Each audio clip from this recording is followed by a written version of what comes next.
স্বাধীনতা। আমরা কি সত্যিই স্বাধীন?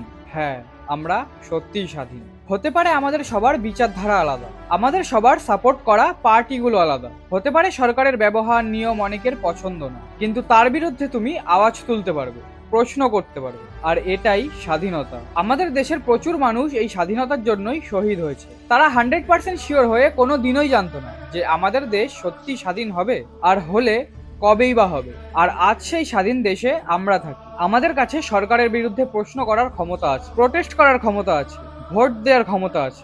আর এটাই স্বাধীনতা। আর এটাই চাচ্ছিল আমাদের দেশের ফ্রিডম ফাইটাররা, যাতে সাধারণ মানুষও প্রশ্ন করতে পারে সরকারকে, আর সরকারকে পছন্দ না হলে ভোটের মাধ্যমে বদলেও দিতে পারে। কিন্তু আমাদের দেশ এখনো পর্যন্ত স্বাধীনতা সংগ্রামীদের মনের মতন দেশ হতে পারেনি। কারণ একটাই, দেশকে পারফেক্ট করে তোলা শুধু দেশের গভর্নমেন্টের দায়িত্ব নয়, প্রয়োজন হয় দেশের সমস্ত মানুষের। আমাদের দেশে এখনো প্রচুর সমস্যা আছে, কিন্তু এর মানে এই না যে আমাদের দেশ স্বাধীন না। স্বাধীনতার মানে এই দেশটা আমাদের, আর এই দেশকে এগিয়ে নিয়ে যাওয়ার দায়িত্বও আমাদের। 15ই আগস্টের এই বিশেষ দিনে তোমাদের সকলকে আন্তরিক শুভেচ্ছা ও অভিনন্দন। জয় হিন্দ, বন্দে মাতরম।